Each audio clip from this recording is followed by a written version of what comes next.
Did you know that Nintendo got its start by copying Space Invaders? Space Fever was released by Nintendo in 1979, just 1 year after Space Invaders. Nintendo was obviously trying to cash in on the popularity of Space Invaders in arcades at that time. Space Fever was one of Nintendo's first video games. Nintendo started as a toy company, but due to the 1973 oil crisis, increasing manufacturing costs for toys, they tried to diversify. Their first video game was Computer Othello in 1978.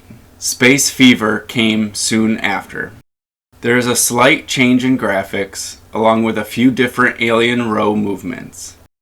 Space Fever actually has 3 game modes that change the way the aliens move. The first 2 modes are a little unique.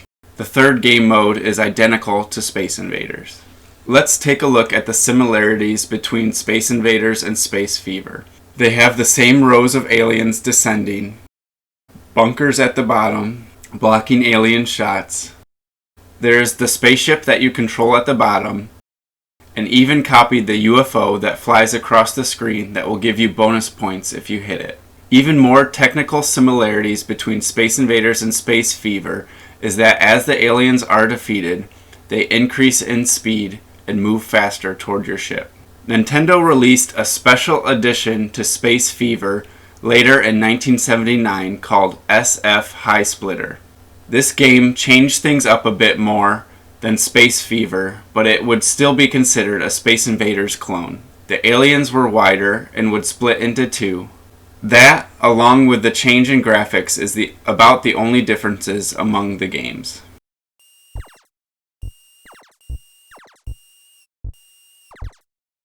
Nintendo even made a game called Space Fever 2 in 1998 that was a minigame on the Game Boy camera cartridge.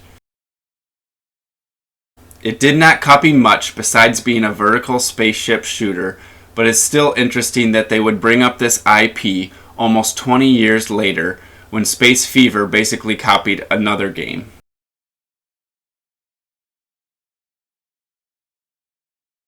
Making copies of popular games was not uncommon in the early days of arcade games. Many other companies made Space Invader clones, including Konami, with Space King. Nintendo did not seem to get in any legal trouble with this clone. It is crazy to think that Nintendo cashed in on these arcade clones in the late 70s when they were just getting started. And now they are one of the biggest video game companies in the world. It is especially ironic that they started by blatantly copying another game, and now Nintendo tries so hard at stopping the distribution of ROMs and mods of their old games, along with cracking down on video game music or any other copyright asset that someone else uses. I think the story of these video game clones is interesting, and I want to make more videos similar to this one in the future. Let me know any cool clone stories in the comments below. Thanks for watching. I appreciate you.